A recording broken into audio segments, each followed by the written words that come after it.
Hi, I'm your host Kelly Bowen, and you are listening to the Lifestyle Finance Australia show, which is dedicated to creating greater awareness about the power of leveraging finance when it comes to accelerating your growth and personal development. And we celebrate the hundreds of coaches, thought leaders, and game changers we support. This is a platform where you can meet some of the world's best experts in online business, trauma healing, digital marketing, relationship coaching, abundance and wealth creation, spiritual ascension, body healing, and wellness. So if you're looking for your next coach, healer, or mentor to take you on the next step in your journey, this is the show for you. Let's play. Hello, beautiful souls, and welcome back to another episode of the Lifestyle Finance Show.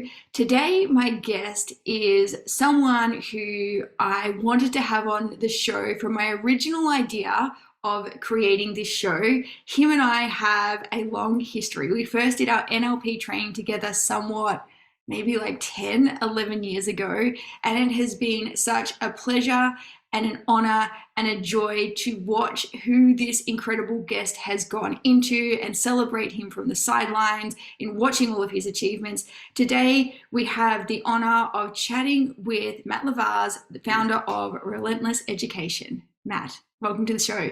Thank you, Kelly. Pleasure to be here. And yeah, it's been an awesome journey to watch you grow as well. And it is really cool. Like I remember heaps about that NLP training that you were in. Yeah, me too. A long time ago. It was a significant time, I think, in both of our lives. Yeah, long time ago. Yeah, I remember you coming in and telling me how you just hit your new PBs in like the different deadlifts you were doing. I remember you holding me on Saturday when I turned up to the event hungover for the last day. Good times. I remember doing our like deep state repatterning and our emotional releases together. It was huge. Yeah. Did we do a lot of exercises together? I feel like we did at least a bunch of significant ones. Significant. There was so much in there. And I think sometimes when you go through an experience like this with somebody, even if there's been lots of distance and time in between, you're still bonded forever. I feel that, definitely. I've always felt that with you. Yeah, me too. So I always like to start the show with a question of, let's pretend I don't know what you do and how amazing you are and all the incredible change you create for your clients. If you were to give our listeners like a couple of sentences about what it is that you do and who it is that you work with, how would you put that together for us? So we work with coaches, and that specifically means life coaches, relationship coaches. We also work with leadership coaches, health coaches, men coaches, women's coaches, cultural coaches, but we also work with business coaches as well. Just any type of really that what's under the life coach banner, and we turn them into $1 million coaches.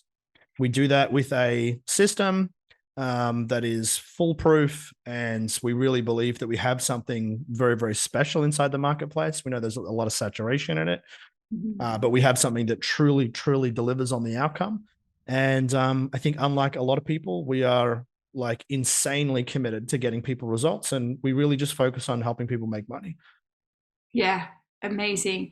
And I love that you said in there about like a replicable system, because I know there is so much promise when people get into the coaching space. I feel they kind of come in with like such bright eyes and big expectations of themselves of like, I'm going to do this, I'm going to change lives, and I'm going to make like multiple 6 figures, 7 figures in my first year. And often it's not the case. And it's because they're sold the dream, but they're not necessarily sold all the bits and pieces that need to go with it. So can you talk to us a little bit about like how it is that what you do is different, like how you're cutting through that market saturation? Well, one of the things that we don't do is we don't focus on their mindset as much as people probably think they need to focus on their mindset.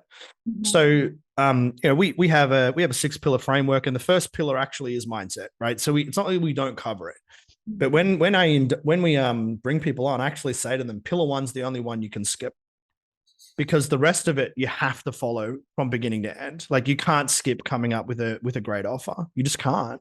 Like there's bad offers and there's good offers. You've got to create a great offer. You can't skip having a working sales funnel that spits out leads at the other end. You can't skip lead generation. You can't skip learning how to convert and get like a 20 to 30% conversion rate on your sales calls. There's just things you can skip and things you can't. But one of the things that I think the industry does is it focuses so much on mindset and on empowerment because that's the industry that we're in, right? That's what we do as life coaches. So we think that we can probably solve our problems. For example, a lot of people have problems around money. So we think that, well, I'll get coached on that. I had someone who joined us the other day. She said, will you help with my money problems? I said, sure. I'll help you face your money problems by teaching you how to make money. Right. So it's like, I'm just going to teach you the system of booking sales calls and converting sales calls. And as you do that, you will face your money objections. You'll face your fears. It's kind of like exposure therapy, So it's like whatever you're afraid of will be overcome through learning the detail and the system of the thing, and then just doing it. And I think that removes, I think, a lot of reasons why a lot of people hold themselves back. Probably more like the newer coaches, or even, for example, like taking someone from one-on-one coaching to group coaching. Someone who's got a system where they've worked out how to get clients through social media, and they're say, for example, they're probably making 5, maybe 10 grand a month, but it's all just one-on-one coaching. And then you want that person to scale from that to a group program. So all of a sudden they're not doing all the one-on-ones, and they need to build a system that gets the same outcome. But now their business is scalable to maybe from $10,000 a month, maybe they can go to $100,000 a month. That's a huge difference, 10 times. For most people, the idea of that would terrify them. It's a big deal. Oh my gosh, can I do it? And it brings up a lot of stuff. Yeah. Our approach is to not deal with any of that. It's instead just to teach you how to do it. It's just to support you to do it. And you will confront all of those things as you go. And it's not that we don't care about it. It's not that we're not there to guide you through the process. It's just that I think that there's too much of a focus on solving the emotional problem before you get to doing the thing, if that kind of makes sense. And we're just a big believer in doing the thing is what's going to get you the result and solve the emotional problem, right? So it's like the better you are at understanding all of the steps and having someone guide you through the implementation, not the emotional side. That one you can feel whatever you feel, but we'll guide you through the implementation. For example, to go from $10,000 a month to $100,000 a month. We took one guy from $5,000 a month to $130,000 a month in 6 months. That's huge. I didn't coach him on his mindset once. We just took him through the process. Now, did he grow a lot? Yes. Was it confronting? Yes. Has he changed significantly as a person? Yes. Has he had to deal with it all? Yes. But what we focused on is, in a way, like the specifics of marketing, branding, offers, and sales. And that's the thing everyone needs to focus more on. There's too much around person, like your identity. And I'm not saying, like, I'm not disregarding it. I'm just saying, like, you've probably got enough of it if you're a life coach, if that kind of makes sense. Like, you probably know enough about your mindset, and now it's just time to focus on marketing and branding and offers and sales. Yeah, that's awesome. And I really like how you put that. It kind of feels like how I was receiving that is people can really easily get stuck in action paralysis. For sure. And they will find all sorts of creative reasons to procrastinate or avoid doing the very thing that's going to have them face off with that block. That's right. And I even think about, like, some of the things, if I look at my own journey and my own experience around money, yes, I've definitely done so much of the internal mindset work, so much of the internal emotional work. But one of the biggest things that's really been, like, rubber meets the road, like, how well are you doing with that, is more money in the bank account. That's right. Because more money in the bank account will show you where the holes are. That's right. And that's where you really get to, put things in place where, and often some people, like, half the problem is they just don't have enough money. Right. Not so much that they're necessarily bad with money. They just don't have enough of it to really see, like, the full scope of where they're at with it. Or maybe they suck at sales, like sales as a strategy. And if I think, I feel lucky that before I became a coach, I was a personal trainer and I sold personal training. Before I was a personal trainer, I sold Foxtel, so like pay TV in Australia. So I'd had, like, probably 2, 3, like maybe 5 or 6 years selling. And so for me, when I became a coach, everyone else is like, oh, I don't want to sell. I'm like, but selling's how you make money. Do you know what I mean? I'm like, give me the product to sell. And I still had self-belief problems and stuff. Like, am I good enough? And, I was 26. So like, am I going to be able to help people? I had to face all of that. Yeah. But I've always been aware that you can have a crappy belief system and be good at sales. And like, you can doubt yourself and still make money. And I think that's a very important realization. Like, you can doubt yourself and have a good marketing system and still generate leads. Because your emotional state doesn't like, would it be better to fully believe in yourself? Yes. Like, is it better sustainably? Yes. Should you get there? Yes. Like, will you get there? Yes. But is it important for you to solve it before you take these actions? Like, no.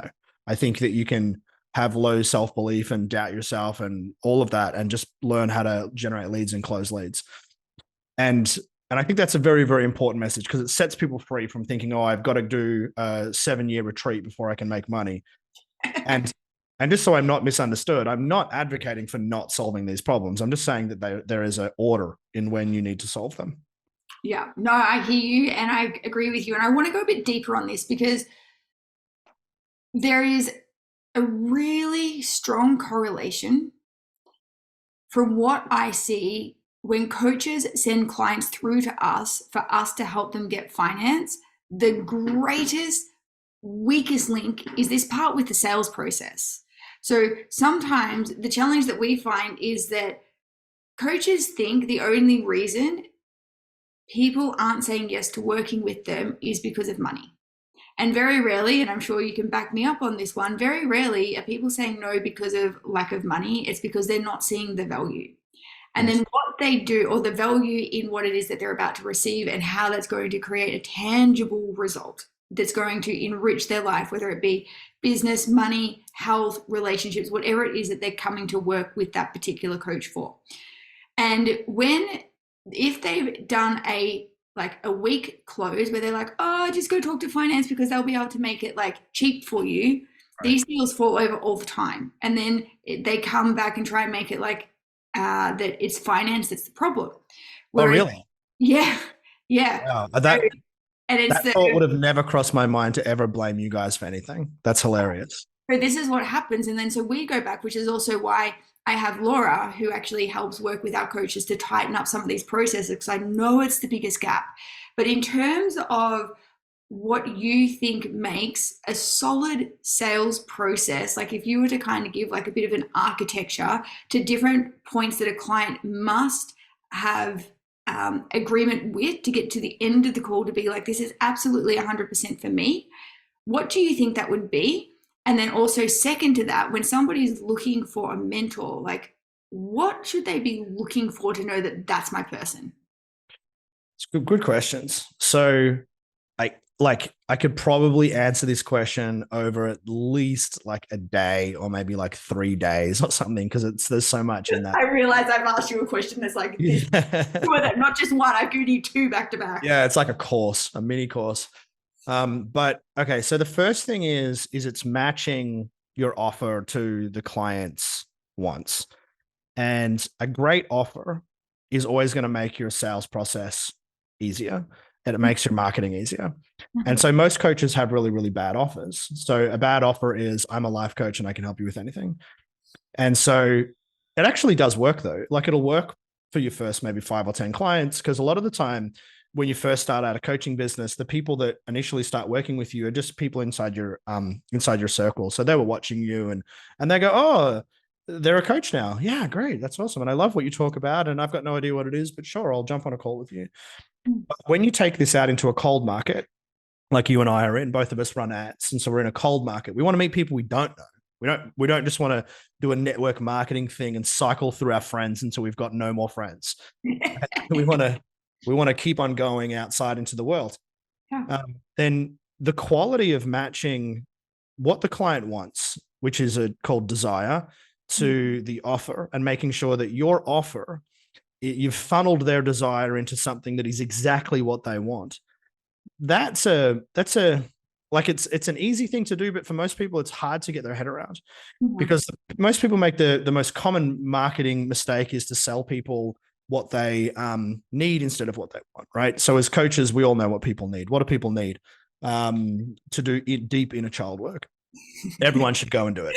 Nobody wants to buy that though. Yeah, but no one's really thinking about it. The only people that think about it are coaches, because we did the courses and we know how important inner child work is. And for example, like you were talking about somatics before the call, everyone should approach healing from a somatic perspective. You have to just get out of your head at some point. Gosh.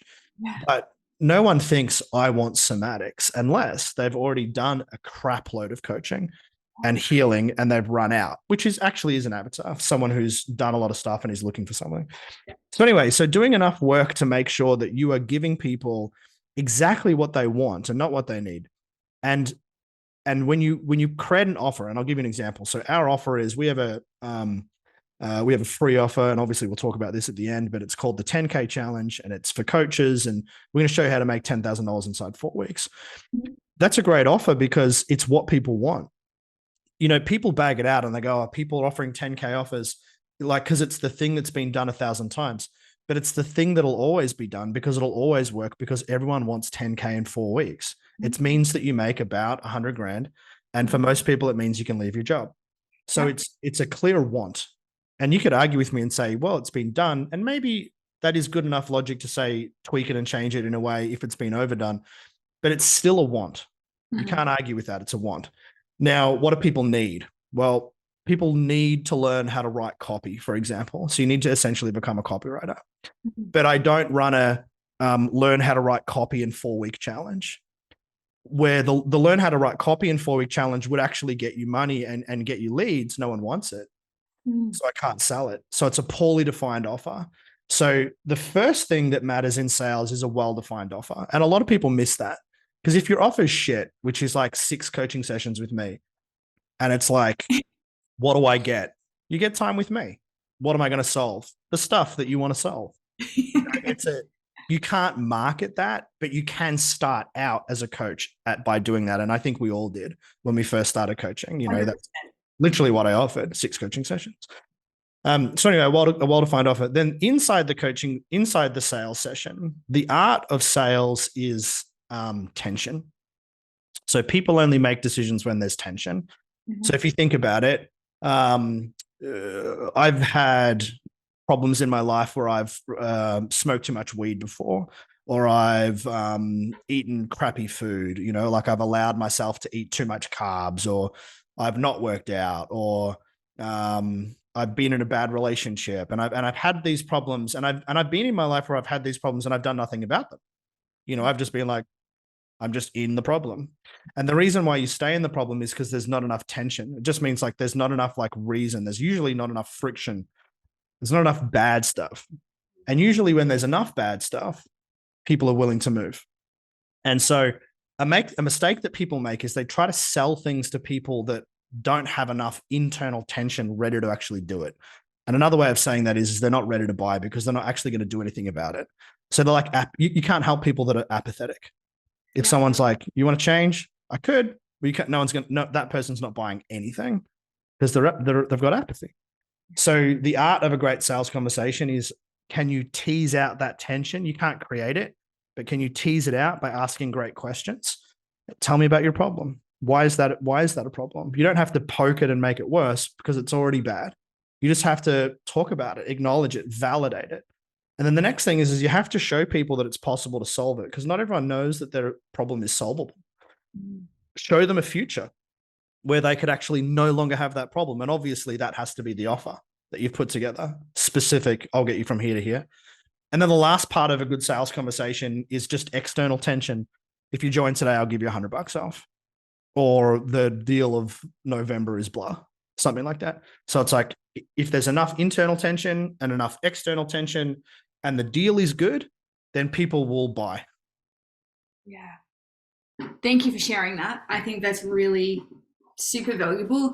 And even though the steps seem simple, it is amazing how much it can get lost, particularly because a lot of the time I see people go into these conversations with no structure. Like, oh, let's just have a chat. Right. And that's great if you actually know the structure, so you know where you're guiding someone. because then you can get a result. But if you're just having a conversation where you might solve a couple of problems for the client on the phone and then present like, hey, we could do this, your client's getting off the call thinking they've already got what they need to solve their problem. There's no tension, or they've been validated enough that they feel good enough in the problem that they don't need to do anything about it. Right. And that, like, those pieces that you shared in that particular order is so valuable, because that's what does have them be like, you're like, this is the thing that I want to do. Yeah. Which leads me to my next question, which was, if somebody is looking for a mentor, to know that that's the right person, what are some of the key things for them to be looking for so that they know, like, one, this is the right person, and it's also the right pathway for me to get the result? Yeah, it's a good question. I think it's an easy to answer question. So I think it's like, there's a couple of simple things that we should look for. So the first thing is, so I think it would be like 3 criteria. Like the first one's just, do they have the results that I want? Yeah. Sometimes it's hard to know. In a personal trainer, it's easy. Yeah, look at them. Yeah. Do they have the body? Do they have the arms, the abs, the butt, whatever it is that I want? In a life coach, I guess, are they demonstrating the qualities that I want? I want to be happy. Are they happy? Do they have a good, happy life? I want a happy family. Do they have a happy family? I want to be more confident. Are they more confident? Again, it's a little bit hard because we all share our highlight reels on social media, of course. It's just the way that it's designed. But that's a question worth answering, is, do they have what I want? The second question is like a subset of that, which would just be, do they have proof that they've helped other people that have the same problem as me, like, get the solution that I want? Like, are there testimonials that I can relate to? And I think they're super important. I'm about to go see a physio in 2 weeks that's been recommended to me because I have this thing called patellar maltracking, which means my knee hurts and I just can't do those deadlifts that I would have tried to impress you with 10 years ago. They were pretty impressive. That's it. Just chicken legs for me at the moment. And so one of my first questions will be, have you helped someone with this problem before? And, were you able to get them back to normal movement? Such an important question, because then I'm like, are you just shooting from theory, or have you like helped someone fix their knee? Yeah. So testimonials. So do they have the success themselves, which is a different thing to, can you help someone else have success? They're a different set of skills. And then the last one would just be like, do I align with enough of their values? And I don't think you need to align with all of someone's values for them to be your mentor. I think that is too hard to achieve. Like, for someone to have every single value that you think is important, for the only reason that you'll listen to them is that they nail it completely, I think you'll find it hard and you'll miss out on a lot of good messages. So, for example, I might still take a message from someone, and then I might just be like, oh, but it looks like, they're a bit of a dick, here in this area, but gee, they're smart and intelligent, and I'll take this message. So I think that there's an allowance for flexibility when it comes to values, but do we have similar values? Has to be in there. Do we agree on worldviews, for example? Like I find the rise of wokeism really, really interesting, but it doesn't come into coaching, because you can't be woke and a coach. You just can't, because the idea of woke is victimhood. And 101 of coaching is, you're not a victim. So you can't. Talk to me more about this. So I'm not like super across with the whole, like, actually, tell me what you mean by woke to see whether I'm calling something else that I understand. But I do want to. Yeah, cool. We all use different words for different things. And one thing that I have learned on my journey is, if I'm not sure about a word, or if somebody's using a word in a weird context, I'm going to ask for clarity on what does that word mean for you, so we're on the same page. So tell me a little bit about what you're talking about here with the woke thing. Because if we're talking about like the spiritual bypassing and that kind of stuff, that, like, what are we talking about here? So woke's just like a cultural, political term for a movement that is fighting for equality of outcome in every possible way. So a quality of outcome is different to a quality of opportunity. It's like a really old argument, but what happens is that young people learn this and they don't think through it properly, and then they push it, and that's just what's happening at the moment. And I we all did that. It's important to remember that when we're young, we're idiots. I think it's very important. Like, did you do anything really good when you were 16? Do you know what I mean? I was definitely passionate about my causes, though. Yeah, fully same. I remember literally going to a protest, not knowing what it was about, and just like screaming something. Yeah, I was part of the mob. But anyway, equality of opportunity is something that we fought for. Women are allowed to work wherever they want. That was something that didn't exist, but now exists, right? That's equality of opportunity. Women should have the same opportunity that men have. That now exists all across the West.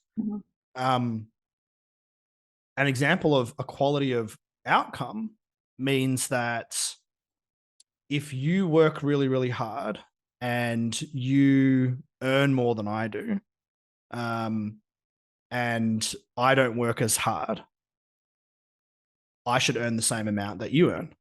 That's equality of outcome. So it means that no one can be better. And it's an idea against that. Say, for example, like I'm white, straight, bald, and wealthy. In the idea of this weird woke way that a lot of the people see the world, I am at the top of the hierarchy and you're underneath it because you're a woman. You're more oppressed than I am because you're a woman, and you need to accept that you're oppressed, and you're actually oppressed by me as a man. Thank you for enlightening me. Yeah, fully. You didn't even know, right? Until I pointed it out. You were all empowered. I was having a great time over here. Owner of an amazing, successful business. What? Nope. Turns out you're actually oppressed because you have a womb.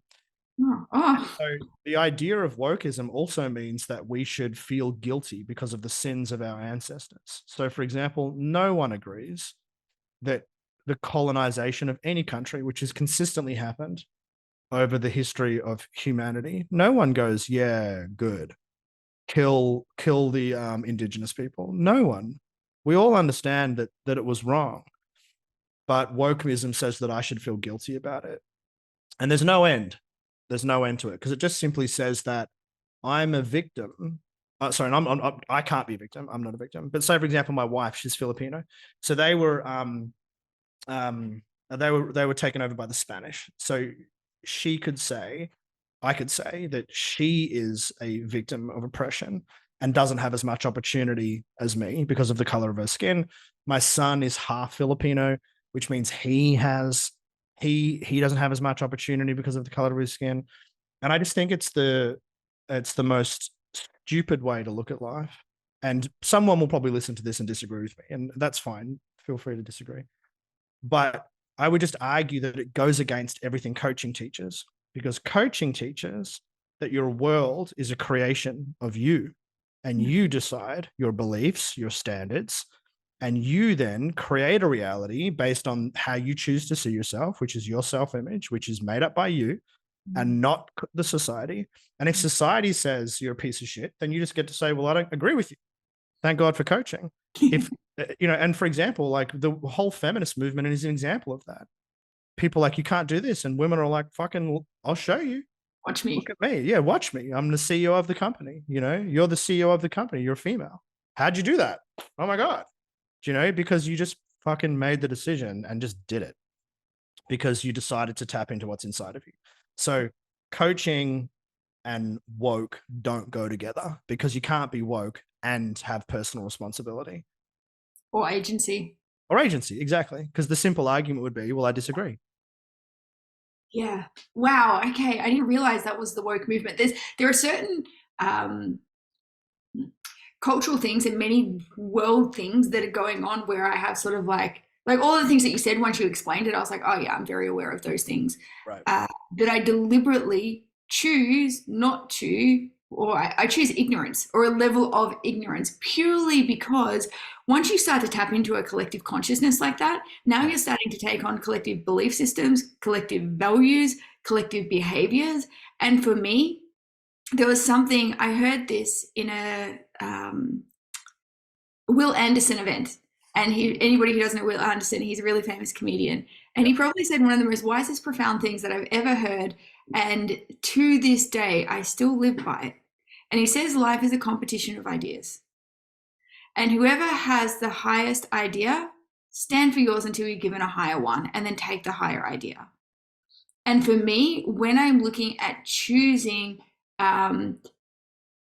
things that I align with, or things that I believe in, anything that's going to have me expand in my heart consciousness, expand in my thinking, make me more loving, make me more compassionate, make me more joyful, make me show up as a better human, make me feel more self-expressed in my being, that's what I'm going to move with. Yeah. Anything else, I'm going to choose a level of selective ignorance. Like I've never really been connected with the feminine movements, or thinking that, my life is harder because I'm a woman. If anything, I've had like very ingrained experiences where life has been easier for me because I am a woman. I think that's such a big thing to point out. Like you're a very, very good looking woman. And so like my wife is very, very good looking, and she killed it in sales because she's beautiful, and it's like, we have to ignore that from a woke perspective. Like, I'm sure that you would have had many opportunities given to you because you're a beautiful woman. Yeah. I call it pretty girl privilege. Yeah, it's real. It's a real thing. It's a real thing. It's the same thing with like being a white, wealthy man. It's the same, like you get put in that same category where it's what we look like how we're showing up and what we're doing and the love that we're giving and the difference we're making is being overshadowed by our appearance, which then says, because of your appearance, you're XYZ. And like, I get the colonization, racism, all of that. These are real issues. These are real collective issues that we can do so much better as a society. Cool. And if we look at how much we've evolved from when these things happen, I think like it's not perfect and we're doing better. Yeah, I think it's awesome. And it's only going to get better. Completely. Yeah. And I'm with you on the whole like selective, kind of like ignorance idea, because I think it is so important to protect your heart. Like I'd never want to go into politics, and I really feel for anyone who's in it, because I'm like, how do you stay loving when you're just surrounded by so much negativity, so much lying, so much posturing? And the only reason why I have chosen to become fairly educated in these ideas is because I got kids. I got to decide where they go. Public schooling system teaches them this shit. It's like literally just what they fucking teach them. So it's like, I just got to be aware, so I want to be aware enough so I can keep my bubble over my family. Yeah. Wow. Talk to me about that. What's it like being a dad with everything that's going on in the world? Like what's it like being a modern day dad who is aware of like, you understand the developmental phases of a child. Like you've got this incredible knowledge to create such a mentally, emotionally thriving human being because you've done all the cleanup yourself. What is that like, having the opportunity to help like mold these incredible little beings in the world? Yeah, well, it's a lot of responsibility. Yeah. First of all, it's like the best thing that I have in my life, hands down. Yeah. It's amazing, and nothing comes close to it. Like to have a family and to be a dad, and I've got a boy who's about to turn 3, a girl who's about to turn 1. Yeah, nothing comes close to the like the moments of joy that you get with them. It's amazing. And also I think family is one of the ways that it like forces you to get your shit together.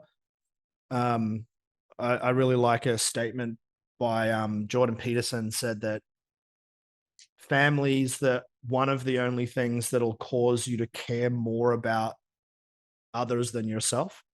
Yeah. Because it's so easy to be selfish, like I think I'm very selfish, and I think we're all selfish. We love, but we get love when we love, it's like everything, we're always experiencing something awesome. And so parenting is very, very, very hard.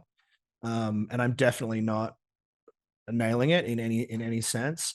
But I also know that we're doing a great job. Like we're doing a really great job because of like what you said, like because we know enough, I think, about not shaming our kids and empowering them to have boundaries from the beginning. You know, like a good example is, and we're going through this at the moment, like when kids are 2, 3, they fight against you for everything, right? So it's like, you know, do you want to, you know, it's time to take your nappy off. This was this morning. Like, no, Yeah.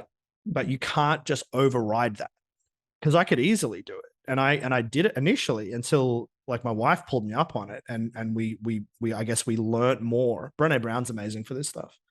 I love Like Brené Brown.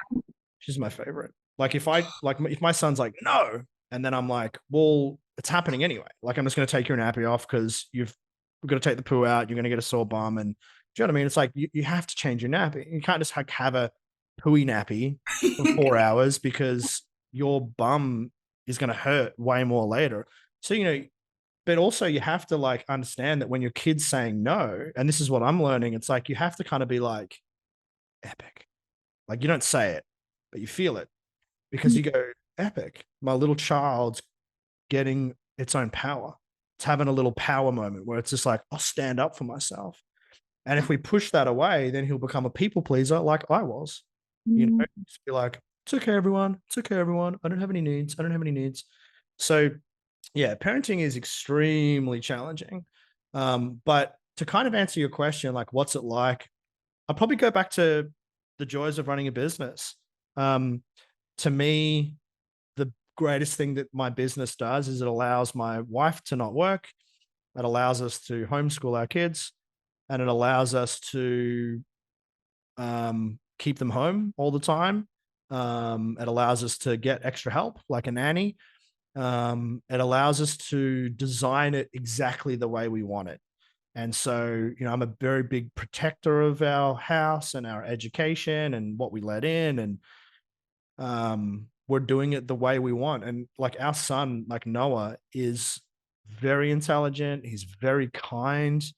He's an amazing kid. We're so proud of him. And so as much as like, because I don't think it's fair for any parent to be like, I'm nailing it, because it's bullshit. Because like no one nails parenting. Parenting is very hard. Your kids are designed to make you not nail it. Fully, you're just like fucking it up most of the time. But in the times that you're doing well, yeah, we're very happy with our family and where our kids are, and it's definitely a gift to be able to have our own company, to be able to have freedom and time and things like that, and also the education. The education is so significant. Like if you think about it, because we're pretty much the same age, like our parents didn't have coaching and they didn't have the internet, you know, and their parents and their grandparents went to war, and it's like it wasn't good. So, you know, we've all come out of that, and now we've got this opportunity, if you want to have kids or even just be involved in kids' lives, just to do it so differently. Yeah, I agree. Thank you for sharing that. It's really beautiful hearing that. And I'm excited to see what like the kids that our generation has with this Yeah. level of awareness and this level of understanding and what it means not just to create like survival safety, as in a roof over the head, food on the table, clothes on their back. Right. What this now I think we're shifting into, what does it look like if we were to create a thriving human being? Fully. And I think this is the shift, even though there is so many things that you could look out in the world and saying, this isn't right, that's not right, and all of the other pieces, I do believe we are shifting as a collective, as a greater whole, into this place of thriving. And when we're not just for like ourselves, but for the children that we're bringing in, like how do we create a being that is no longer in survival mode, that's actually thriving? And when people are in a place of thriving, the level of consciousness that comes through, the ideas that are available, the like innovation, the creativity, this is where we see massive change. This is where I think the power is. But it starts with what you're doing. It starts with the work that we're doing as coaches to clean this up, because it wasn't available up until very recently on this planet. It was purely about survival, and we're shifting. Yeah. it is very exciting, and I'm with you. I look forward to seeing what that's like. Another thing that's awesome about having kids, just to advocate for anyone who's thinking about it, um, when you have kids, they take you back through your own childhood. It's crazy. No, So I'm dead. I'm like going through being 3 again because they remind you. That they're a little you going through your. And I think this is part of the key of what you're supposed to do as a parent is you're supposed to let them remind you what it's like so you can go through it and see it from their eyes. When this week, my wife pulled me up last night. She said, "You're being a little bit impatient." Because I was thinking about this the other day. I'm like, if you want to have young kids, just as long as you don't have to be anywhere on time, you'll be fine. Because everything's slow. Everything's a party. Everything's an exploration. But that's pretty awesome from a kid's perspective. From a busy, rushed adult's perspective, it's annoying as shit because you're like, let's go. Let's do the thing. Time is up. And I thought about it last night, and my wife is right. She's always right. So my wife is right. And I was thinking to myself, yeah, I got to remember to see it through his eyes. So this morning, we were having breakfast, and half of the time it's a game and the other half of the time it's eating breakfast. But that's pretty cool. Like that's a cool way to be. If you think about it, we're adults and most of us, it's like, why do you eat breakfast? Just shove it down my face so I can go to a task. Yeah. Do you know what I mean? Like we lose a lot of what they have. And I think that we've got to be aware of not pushing our shitty way of living in a way onto the joy-filled child that's just able to have fun in any situation. So I'm finding that pretty awesome to be reminded of. Like it's like his way is better than my way. I've got more safety than he does, and I can get us places, but he enjoys the moment a lot better than I enjoy the moment, and so he can lead me in that section, if that makes sense. What an awesome reflection. Yeah. So beautiful. I love that. Mm. And I also just want to take a moment to celebrate you in having created what you have in business to be able to create this environment for your wife and for your beautiful 2 little ones where like this is available. Like this is the dream, right? Why we do what we do, to be able to have deeper enriched experiences with those we love, to be able to provide an environment for them to thrive. I think it's so special, and I love that you're an example for that and an advocate for that because it's available. It really is. Yeah, thank you. And it's what drives me to help people have a coaching business. Money's all about choice, and choice is good. The more choice you have, it's better. Yeah. And if you get to choose, the cheapest cut of meat versus the organic meat, it'll make a difference in your health. It'll make a difference in your mindset and your longevity.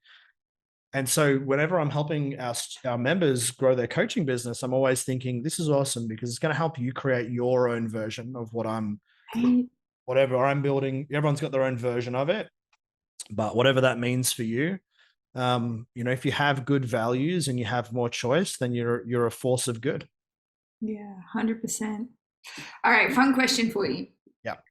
What's exciting you at the moment? And what I mean by that, like, is there something that you're currently reading that you're just loving? Or is there a certain hobby that you're just like, it is your jam? Like, what's exciting Matt Lavars right now?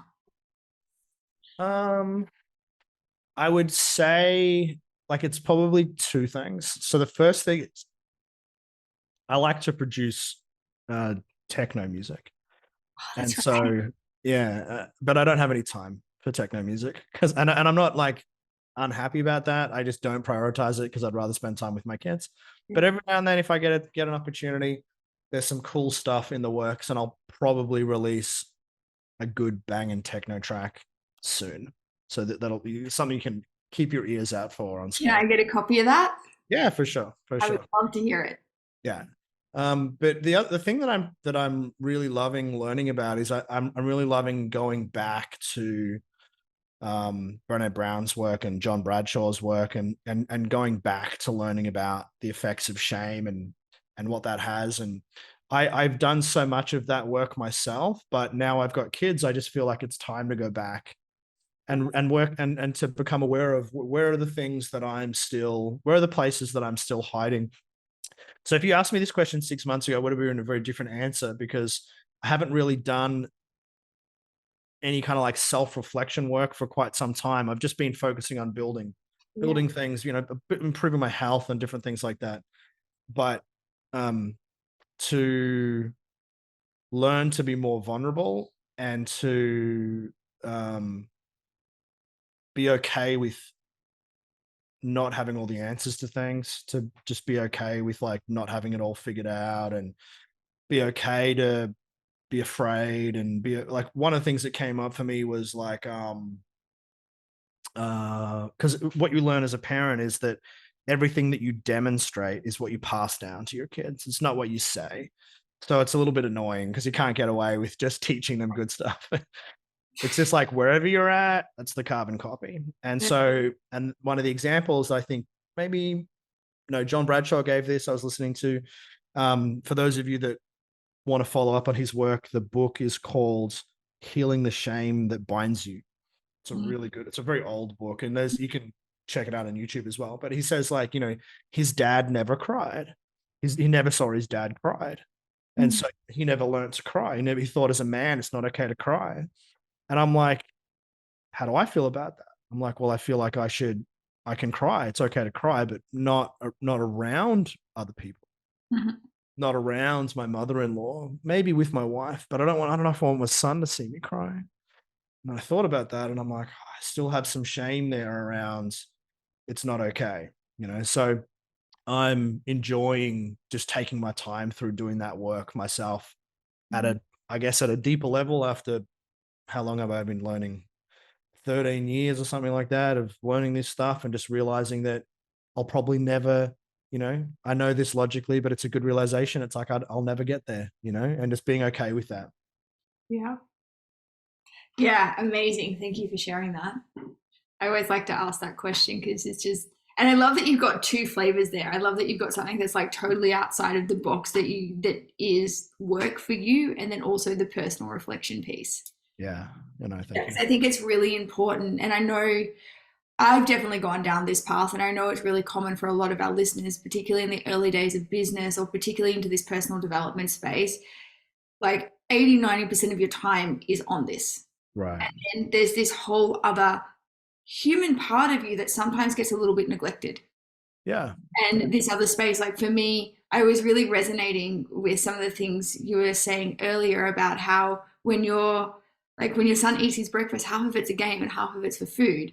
The thing that I've really stepped into in the last probably 4 months, it was actually 2 months since I got back from being overseas end of August, is I'm all about new life experiences and bringing presence to the new life experiences, because they're happening every moment. You and I are having a new life experience right now. You and I have never sat and done podcasts together or spoken about these things collectively together. Like, this is a new life moment. And if I didn't have the presence, the awareness of it, I'd get off and be like, oh, that was a cool podcast and that was a cool chat. Yet the level of awe and wonder that children have about these new first experiences, this has been the theme that I've personally been working with over the last few months, which is having me, I guess, see life and experience life through completely new eyes. And because and it wasn't until I got back from overseas, I didn't realize how much I was not living. And trust me, I live. I know how to have a good time. I know how to make the most of everything.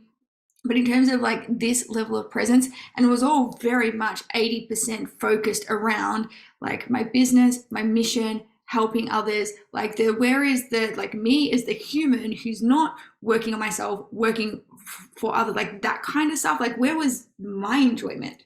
And so it's been a really interesting piece, bringing this flavor in. And I think I mentioned to you at the beginning, I'm learning how to underachieve. Yeah. What if I just did one thing, and I'm only allowed to do one thing that's involved in taking me towards my mission, my purpose, these things per day. And it is wildly uncomfortable. Yeah. because that's just not how I operate. Like, well, now I have to go do things for me and enjoyment and like discover me outside of that identity. So I love that you shed both, like you've got both flavors working there. And I love how you're learning the presence from your son, like bringing that level of play into things. I just think it's so important. Like, this is life, right? I'm also considering learning the drums because I think I, that'd be good. I do know how to play them because my dad's a drummer. My wife can play the guitar and she's a really good singer. And so oh, I'm just for a band. I'll start like a family band because that stuff's good for kids as well. Yeah. You know, I'll get an electric drum kit though because that shit's loud. Yeah. Yeah, don't wake the baby. Yeah. Yeah. All right, next question. I'm loving how you're answering these questions, by the way. All right, next question. And this is something that I ask all of our guests because I personally believe there's a big myth around what it takes to create a seven-figure business. Or even just if you haven't been in business, if you literally gone from a full-time job into being self-employed, there's this unrealistic expectation of how quickly you can make six figures if you've got like no experience. So in terms to get to the point of where you're at now, how many failed businesses or how many like big experiences have you had to be able to land in relentless education the way that it is, like on track for seven figures? So, well, a lot of experience. You know, I ran a personal training business for I think 3 years or 4 years, and so that was a solo business. It's personal training is an interesting thing because like when you work at a gym, it is your own company. Like you do tax and everything like that. You pay rent, but you're also under the support system of the gym, so it still feels a little bit like employment. But I'd Yep. already ran my own business, and I knew about sales, and I think that's an important thing. And then you know I ran a coaching business for many years, and made money there and succeeded there. And then I also worked for what's now the International Coaching Institute, and I was trained directly by their top coach for many years. I became the trainer of all of their trainers, ran all of their biggest trainings all around Australia and New Zealand. So, like for example, Andy and I have been able to build a seven-figure business inside 12 months with Relentless Education because it's about to turn a year old. But really, it's off the back of, you know, collectively, like between Andy and I, because Andy's got his own story. You know, it's like nearly 30 years collectively of business experience. And that's why we've just been able to just do it. You know, we hit our I think it took us 3 months to hit our monthly figures that we needed to hit. We did okay in our first month. In our second month, we didn't do very well, and then ever since then, we've just been doing better and better and better. But it's because of the fact that we have been trained in how to think about it. Like we don't waste time. We're not overthinking anything. We don't procrastinate. We don't hold ourselves back. We don't like we still face fears, but we know how to make great decisions. We always invest in mentors. You know, we're always in our own mastermind. We learn that lesson really quick. Yeah, me too. Yeah, it's just like we are always investing in ourselves completely. And we value systems and procedures, and we always like when we pay money to get access to people's systems because we know that's how we make money. And so I think that, you know, the lessons that take a really long time to get there, we've already learned them. Yeah. And it's so, I love that you share that and that you're so transparent about that because I've always known that business is a who journey. Like, who do you need to be able to hold the amount of people that you need to be able to generate that kind of an income? And who do you need to be to hold the level of uncertainty that comes to business? And that takes time to be molded into that person. And particularly if you've gone from like a 9 to 5 employee where you know there's money in your bank every week, regardless of whether you go to work or not, or whether you work hard or not. When you shift into the self-employed game, it is a totally different game. Completely. Like it starts and finishes with you. And to be able to, like, it's literally like, I believe business is a rite of passage. and it schools you and it shapes you into who you need to become to get there. And I love that you just shared that. Like, this is, like you said, 30 collective years of experience to launch a business and do 7 figures in its first 12 months. Like, that's such respect there for what it is that you created, and which is why you've also done it gracefully. And that's the other key thing here too. Like, not only is it, have you created it, it's graceful. And that's not saying that you need 30 years of experience to grow a 7-figure business within 12 months. But it's the respect for the journey and who you're becoming and what you're learning along the way. Yeah, we still only work, both of us only work on the business about 3.5 days a week. Amazing. Well, because I've got a family, Andy's got another company as well. But I think it's important just to not compare yourself to where you can't compare you to where you can't compare, year 1, you to year 10, someone else. Like, I remember when I made my first, I got my first paying client, and I remember when I made my first $100,000. And I remember how significant both of those journeys were for me. They were majorly significant. Like, it was breaking through huge glass ceilings. And so one of the biggest mistakes you can make is to compare, but it is good to be inspired and know what's possible. And then you just go back to where you are, and you stay in your own lane and compare where you are to where you were last week and last month and things like that. And progress over perfection always. As long as you're progressing, you're going to do great. You'll get there in the end. Yeah, I love that you pointed that out when you're looking at comparison and inspiration. Look at other people for inspiration. The only part that you compare is to who you used to be, not who you are to somebody else. Because the moment you do that, it's game over. And as soon as you compare to who you used to be, you'll realize how far you've come and how proud of yourself you are. But sometimes we forget we compare the wrong ways. 100%. Yeah. All right. Last question. So I know that being able to finance your clients has been a big part of this journey, and it's really helped you catapult not just yourself, but also your clients' experiences in working with you over this last 12 months. Can you share with us a little bit about what it's been like being able to offer your clients finance, the difference it's made for how you've grown your business, and also the difference it's made for your clients who have said yes to working with you? Yeah, thank you. So, we are in massive gratitude to you guys at Lifestyle Finance. It's just been one of the most wonderful things for us to get, for us and for our members as well. So, for example, every now and then we'll have someone who's they're working full time and they'd love to do it, but they just don't have the funds to invest up front or on one of the payment plans.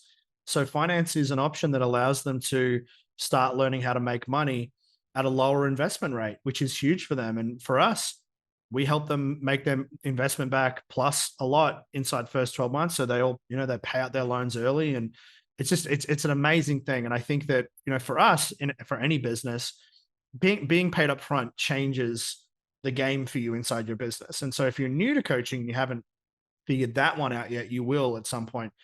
That if you have a percentage of your clients pay up front versus everyone goes, does a deposit and goes on a payment plan, it literally just changes your business.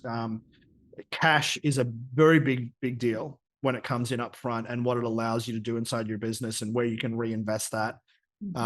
It changes the profitability of your business instantly.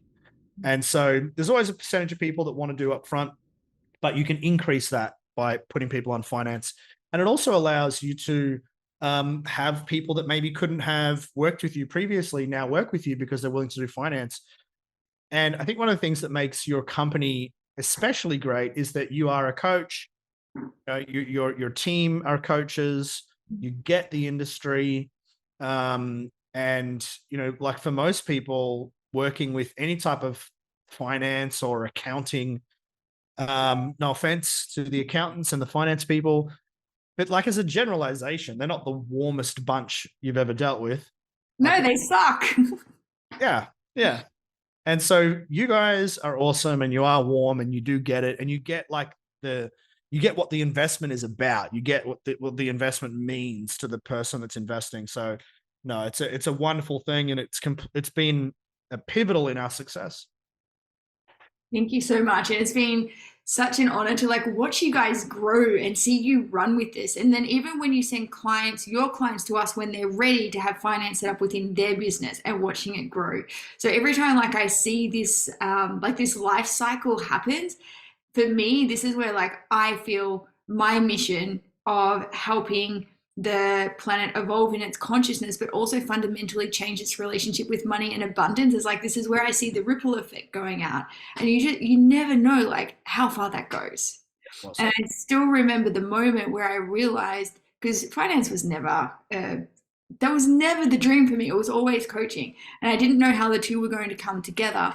And I still remember the day that I realized that my mission was to serve millions through this process. And I was floored by it. I kind of like fell back in my chair. It was like an intervention on stage that I was doing with Gabby Kowalski, my best friend. And I just thought we were doing like some casual demo for the group because I'd act like her and I would often play these things out with each other because I knew the right things to say. And it kind of went that way. But this moment where it landed. And so now like fast forward 5 years where I'm seeing it happen and hearing it from you like that, it is the most magical, fulfilling thing for me to hear, to see it working in action. So thank you so much for sharing that, Matt. It like really warms my heart. You're welcome. Pleasure. Yeah. Now, tell me, if any of our listeners really resonated with what you shared and they were looking for somebody to help them go to that next level in their business and really land some of these pieces that we've been talking about, or even like get onto that 10K challenge, what's the best way for them to get in contact with you? Just head to our website, so relentlesseducation.com.au, and you'll see that there's a little button there that you can join the 10K challenge. And if you're a coach who's already making a little bit of money, or maybe you're brand new and you just want to, scale to your first $10,000 a month, or maybe you're ready to scale to $1 million and break through that ceiling, it's the perfect place for you to start. So relentlesseducation.com.au. Amazing. And I'm going to put this website link all over this. It's going to be on iTunes, Spotify, YouTube, Instagram, Facebook, probably even LinkedIn. I don't really manage that, but my socials people do.